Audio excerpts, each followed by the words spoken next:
So I wanted to tell a story that that really obsessed me when I was writing my new book, and it's a story of something that happened 3,000 years ago when the kingdom of Israel was in its infancy. And it takes place in an area called the Shephelah, in what is now Israel. And the reason the story obsessed me is that I thought I understood it, and then I went back over it and I realized that I didn't understand it at all. Ancient Palestine had along its eastern border, there's a mountain range, still same is true of Israel today, and in the mountain range are all of the ancient cities of that region. So Jerusalem, Bethlehem, Hebron. And then there's a coastal plain right along the Mediterranean where Tel Aviv is now. And connecting the mountain range with the coastal plain is an area called the Shephelah, which is a series of valleys and ridges that run east to west. And you can follow the Shephelah, go through the Shephelah to get from the coastal plain to the mountains. And the Shephelah, if you've been to Israel, you'll know it's just about the most beautiful part of Israel. It's gorgeous with forests of oak and wheat fields and vineyards. But more importantly, though, in the history of that region, it's had a real strategic function. And that is, it is the means by which hostile armies on the coastal plain find their way, get up into the mountains and threaten those living in the mountains. And 3,000 years ago, that's exactly what happens. The Philistines, who are the biggest of enemies of the kingdom of Israel, are living in the coastal plain. They're originally from Crete. They're a seafaring people. And they may start to make their way through one of the valleys of the Shephelah up into the mountains, because what they want to do is occupy the highland area right by Bethlehem and split the kingdom of Israel in two. And the kingdom of Israel, which is headed by King Saul, obviously catches wind of this, and Saul brings his army down from the mountains, and he confronts the Philistines in the valley of Elah, one of the most beautiful of the valleys of the Shephelah. And the Israelites dig in along the northern ridge, and the Philistines dig in along the southern ridge, and the two armies just sit there for weeks and stare at each other because they're deadlocked. Neither can attack the other, because to attack the other side, you've got to come down the mountain into the valley and then up the other side, and you're completely exposed.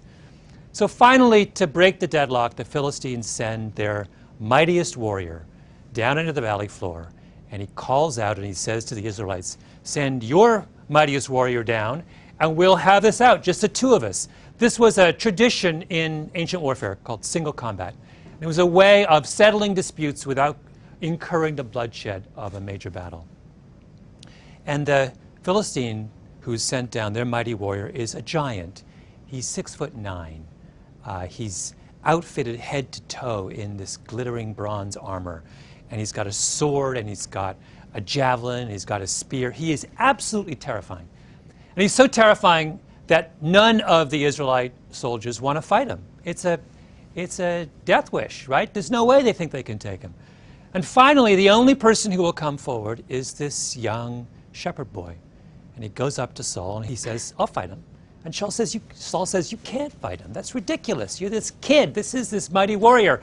But the shepherd is adamant. He says, no, you don't understand. I have been defending my flock against lions and wolves for years. I think I can do it. And Saul has no choice. He's got no one else who's come forward. So he says, "All right." And then he turns to the kid and he says, "But you've got to wear this armor. You can't go as you are." So he tries to give the shepherd his armor, and the shepherd says no. He says, I can't wear this stuff. The biblical verse is, I cannot wear this, for I have not proved it. Meaning, I've never worn armor before. You've got to be crazy. So he reaches down instead on the ground and picks up 5 stones and puts them in his shepherd's bag and starts to walk down the mountainside to meet the giant. And the giant sees this figure approaching and calls out, "Come to me so I can feed your flesh to the birds of the heavens and the beasts of the field," right? He issues this kind of taunt towards this person coming to fight him. And the shepherd draws closer and closer, and the giant sees that he's carrying a staff. That's all he's carrying, right? Instead of a weapon, just this shepherd's staff. And he says, he's insulted. "Am I a dog that you would come to me with sticks?" Right? And the shepherd boy takes one of his stones out of his pocket, puts it in his sling, and whirls it around and lets it fly, and it hits the giant right between the eyes, like right here, in his most vulnerable spot. And he falls down either dead or unconscious, and the shepherd boy runs up and takes his sword and cuts off his head. And the Philistines see this, and they turn and they just run. And of course, the name of the giant is Goliath, and the name of the shepherd boy is David. And the reason that story has obsessed me over the course of writing my book is that everything I thought I knew about that story turned out to be wrong. Right? So David in that story is supposed to be the underdog, right? In fact, that term, David and Goliath, has entered our language as a metaphor for improbable victories by some weak party over someone far stronger. Now, why do we call David an underdog? Well, we call him an underdog because he's a kid, little kid, and Goliath is this big, strong giant. We also call him an underdog because Goliath is an experienced warrior, and David is just a shepherd, right? But most importantly, we call him an underdog because all he has is that Goliath is outfitted with all of this modern weaponry, right? This glittering coat of armor and a sword and a javelin and a spear, and all David has is this sling. Well, let's start there with the phrase, all David has is this sling, because that's the first mistake that we make. In ancient warfare, there are three kinds of warriors. There's cavalry, men on horseback and with chariots. There is heavy infantry, which are foot soldiers, armed foot soldiers with swords and shields and some kind of armor. And there is artillery. And artillery are archers, but more importantly, slingers. And a slinger is someone who has a leather pouch with two long cords attached to it. And they put a projectile, either a rock or a lead ball, inside the pouch. And they whirl it around like this, and they let one of the cords go, and the effect is to send the projectile forward towards its target. Right? That's what David has. And it's important to understand that that sling is not a slingshot. It's not this, right? It's not a child's toy. It's, in fact, an incredibly devastating weapon. When David rolls it around like this, he's turning the sling around probably at 6 or 7 revolutions per second. And that means that when the rock is released, it's going forward really fast, probably 35 meters per second. That's substantially faster than baseball thrown by even the finest of baseball pitchers. More than that, the stones in the Valley of Elah were not normal rocks. They were barium sulfate, which are rocks twice the density of normal stones. If you do the calculations on the stopping power of the rock fired from David's sling, it's roughly equal to the stopping power of a 45 millimeter handgun, right? This is an incredibly devastating weapon. Accuracy, we know from historical records that slingers experienced slingers could hit and maim or even kill a target at distances of up to 200 yards. From medieval tapestries, we know that slingers were capable of hitting birds in flight. They're incredibly accurate, right? When David lines up, and he's not 200 yards away from Goliath, he's quite close to Goliath. When he lines up and fires that thing at Goliath, he has every intention and every expectation of being able to hit Goliath at his most vulnerable spot between his eyes. If you go back over the history of ancient warfare, you will find time and time again that slingers were the decisive factor against infantry in one kind of battle, against heavy infantry in one kind of battle or another. So what's Goliath? He's heavy infantry. And his expectation when he challenges the Israelites to a duel is that he's going to be fighting another heavy infantryman. Right? When he says, "Come to me that I might feed your flesh to the birds of the heavens and the beasts of the field," the key phrase is "come to me." Come up to me, because we're going to fight hand to hand like this. Saul has the same expectation. David says, "I want to fight Goliath," and Saul tries to give him his armor, because Saul is thinking, oh, when you say fight Goliath, you mean fight him in hand-to-hand combat, infantry on infantry. But David has absolutely no expectation, he's not going to fight him that way. Why would he? He's a shepherd. He's spent his entire career using a sling to defend his flock against lions and wolves. That's where his strength lies. So here he is, this shepherd, experienced in the use of a devastating weapon, up against this lumbering giant, weighed down by 100 pounds of armor and these incredibly heavy weapons that are useful only in short-range combat. Goliath is a sitting duck. He doesn't have a chance, right?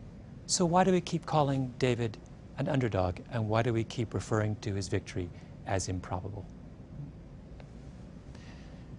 It's a second piece of this that's important. It's not just that we misunderstand David and his choice of weaponry. It's also that we profoundly misunderstand Goliath. Goliath is not what he seems to be. There's all kinds of hints of this in the biblical text. Things that are, in retrospect, are quite puzzling and don't square with his image as this mighty warrior. So to begin with, the Bible says that Goliath is led onto the valley floor by an attendant. Now that is weird, right? Here is this mighty warrior challenging the Israelites to one-on-one combat. Why is he being led by the hand, by some, young boy, presumably, to the point of combat? Secondly, the Bible story makes special note of how slowly Goliath moves. Another odd thing to say when you're describing the mightiest warrior known to man at that point, right? And then there's this whole weird thing about how long it takes Goliath to react to the sight of David. So David's coming down the mountain, and he's clearly not preparing for hand-to-hand combat, right? There is nothing about him that says, I'm about to fight you like this. He's not even carrying a sword. Why does Goliath not react to that? It's as if he's oblivious to what's going on that day.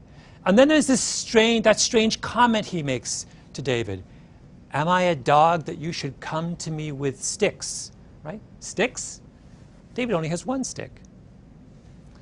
Well, it turns out that there's been a great deal of speculation within the medical community over the years about whether there's something fundamentally wrong with Goliath, an attempt to make sense of all of those apparent anomalies. There have been many articles written. The first one was in 1960 in the Indiana Medical Journal.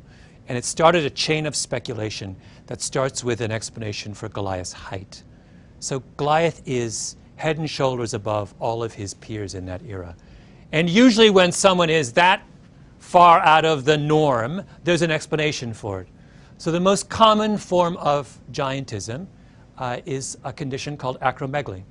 And acromegaly is caused by a benign tumor on your pituitary gland that causes an overproduction of human growth hormone. And throughout history, many of the most famous giants have all had acromegaly. So the tallest person of all time was a guy named Robert Wadlow, who was still growing when he died at the age of 24, and he was 8'11". He had acromegaly.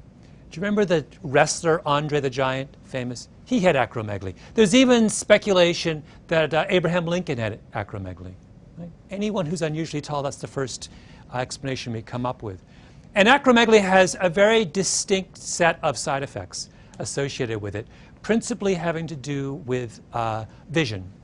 The pituitary tumor, as it grows, often starts to compress the visual nerves in your brain, with the result that people with acromegaly have either double vision or they are profoundly nearsighted.